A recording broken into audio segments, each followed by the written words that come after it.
Raghavendra sir గారు. నమస్తే, వినిపిస్తుందండి. రైట్. ఆ, ఏమంటారు?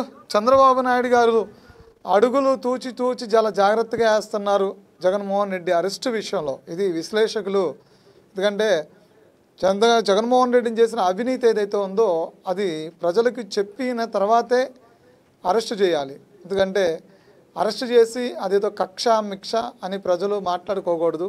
మరొకసారి వైసీపీ చెప్పేటువంటి అబద్ధాల్ని ప్రజలకి వెళ్ళకూడదు. అంటే కనుక ప్రజలకు వాస్తవం తెలియాలి, దాని మీద చర్చ జరగాలనేది ఆలోచిస్తున్నారనేది ప్రధానంగా నడుస్తున్న చర్చ. ఏమంటారు? సో శ్రీనివాస్ గారు, ముందుగా మీకు ప్యానెల్లో ఉన్నటువంటి సభ్యులందరికీ కూడా నమస్కారాలు. ఈ రోజు మనం ఆంధ్రప్రదేశ్ రాష్ట్రంలో పరిస్థితులు చూస్తా ఉన్నట్లయితే ఆ? చాలా ముఖ్యంగా ఆంధ్రప్రదేశ్ రాష్ట్ర ప్రభుత్వం ఏదైతే ఎన్డీఏ కూటమి ప్రభుత్వం, అదేవిధంగా ముఖ్యమంత్రి వేలు నారా చంద్రబాబు నాయుడు గారు రాష్ట్ర అభివృద్ధి గురించి, రాష్ట్ర ప్రజల సంక్షేమం గురించి మేము దృష్టి సారించి చాలా ముందుకెళ్తా ఉన్నాం. అయితే ముఖ్యంగా మీరు ఇప్పుడు ఏదైతే అరెస్టుల సంగతి మాట్లాడుతూ ఉన్నారో, అరెస్టుల విషయంలో మేము డే 1 నుంచి కూడా చాలా క్లియర్ గా చెప్తా ఉన్నాం. ఎవరిని కూడా వ్యక్తిగతంగా మేము వాళ్ళని టార్గెట్ చేసి, వాళ్ళు లేనిపోని వాళ్ళ మీద అబద్ధాలు పుట్టించి, అదే విధంగా వాళ్ళని కటకటాలు వెనక పంపించాలనే కుట్రలు అయితే మా ప్రభుత్వం కానీ మా అధినాయకుడి మదిలో కానీ ఏ రోజు కూడా లేవు. ఆయన పదే పదే మాకు చెప్పేది అదే, ఏంటంటే కాలం కాలానుసారంగా ఎవరు చేసిన పాపాలు వాళ్ళకి ఖచ్చితంగా దానికి తగ్గట్టుగా కర్మని వాళ్ళు అనుభవించాల్సి వస్తుంది.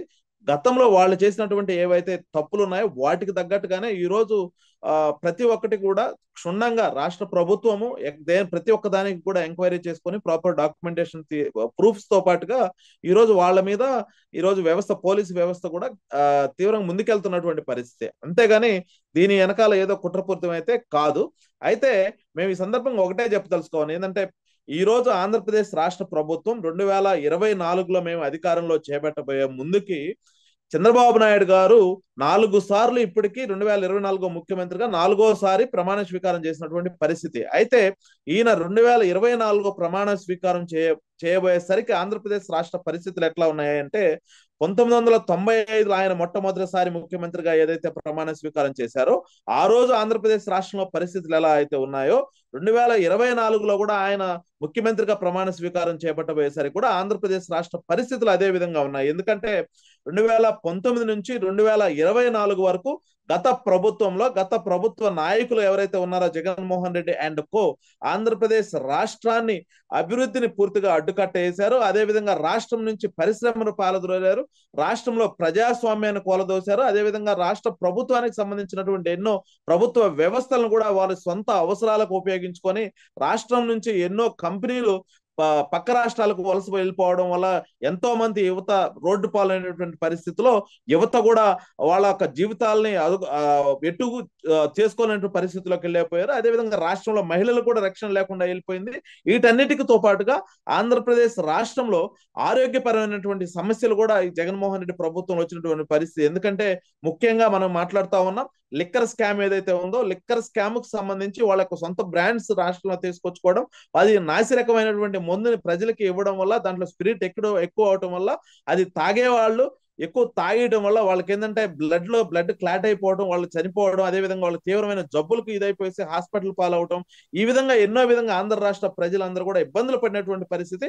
వీటన్నిటితో పాటు కూడా జగన్మోహన్ రెడ్డి ప్రభుత్వం అధికారంలో ఉన్నప్పుడు, జగన్మోహన్ రెడ్డి ముఖ్యమంత్రిగా ఉన్నప్పుడు ఆంధ్రప్రదేశ్ రాష్ట్రానికి రావాల్సిన పెట్టుబడులు కానివ్వండి, రావాల్సినటువంటి సంక్షేమ పథకాలు, అదే రోజు కేంద్ర ప్రభుత్వం నుంచి దాదాపు 27 సంక్షేమ పథకాలు సపరేట్ గా అనుకుంటాను, వాటిని కూడా నిధులు అతను కేటాయించకుండా ఆపేసినటువంటి పరిస్థితుల్లో కూడా రాష్ట్రానికి రావాల్సిన ఇన్కమ్ కూడా ఆగిపోయినటువంటి పరిస్థితి. ఒకానొక సందర్భంలో ఆర్బీఐ నుంచి కూడా మనకి ఆంధ్రప్రదేశ్ రాష్ట్రానికి అప్పు పుట్టనటువంటి పరిస్థితుల్లో రాష్ట్రానికి ముఖ్యమంత్రిగా నారా చంద్రబాబు నాయుడు గారు బాధ్యతలు స్వీకరించారు.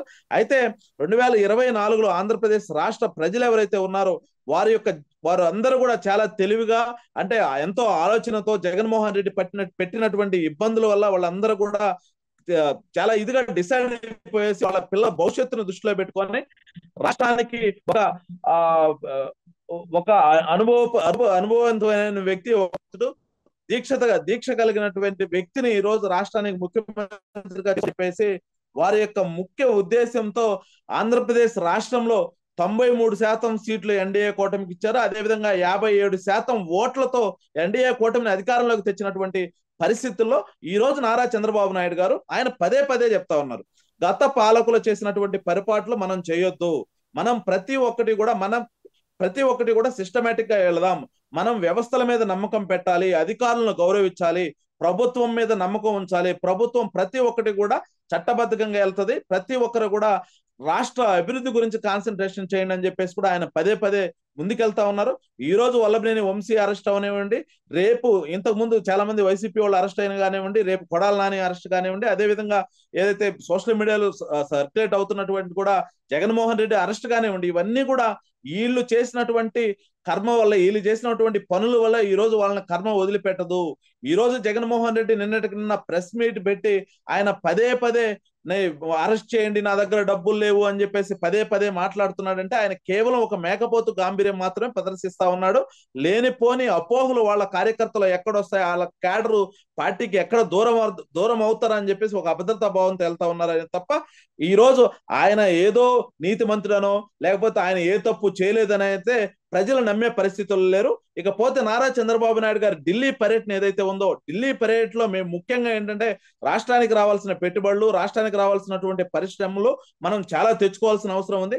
వీటన్నిటిలో భాగంగా రాష్ట్రంలో లా అండ్ ఆర్డర్ కి సంబంధించి కూడా చాలా ఇష్యూస్ ఉన్నాయి. జగన్మోహన్ రెడ్డి వాళ్ళ కార్యకర్తలను రెచ్చగొట్టి లేనిపోని మత కల్లోలు రెచ్చగొట్టడం కానివ్వండి, అదేవిధంగా కులాల మధ్య గొడవలు పెట్టడం కానీ, ఈ విధమైనటువంటి పరిస్థితులు వాళ్ళు చేస్తున్నారనే విషయం మీద కూడా ఈరోజు హోంమంత్రితో కానివ్వండి, అదేవిధంగా నిర్మలా సీతారామన్తో కానివ్వండి, సెంట్రల్ గవర్నమెంట్ వాళ్ళతో ప్రతి ఒక్కరు కూడా డిస్కస్ చేసి ఖచ్చితంగా వాళ్ళు తప్పు చేస్తుంటే అరెస్టులకైతే ఎవ్వరు కూడా అతిథులు కాదు, వాళ్ళు తప్పు చేస్తుంటే ఖచ్చితంగా అరెస్ట్ చేసే రోజైతే దగ్గర ఉంది. ఎందుకంటే మనం చూసాం, సాక్షాత్తు ఢిల్లీ సీఎం గారిని అరెస్ట్ చేసాం, అదే సిసోడియాని అరెస్ట్ చేసాం, తెలంగాణలో కవిత గారిని అరెస్ట్ చేశారు. ఎందుకంటే వీళ్ళందరూ కూడా లిక్కర్ స్కామ్ లో వాళ్ళే. ఖచ్చితంగా తప్పు చేసిన వాడికైతే శిక్ష పడుతుంది శ్రీనివాస్ గారు.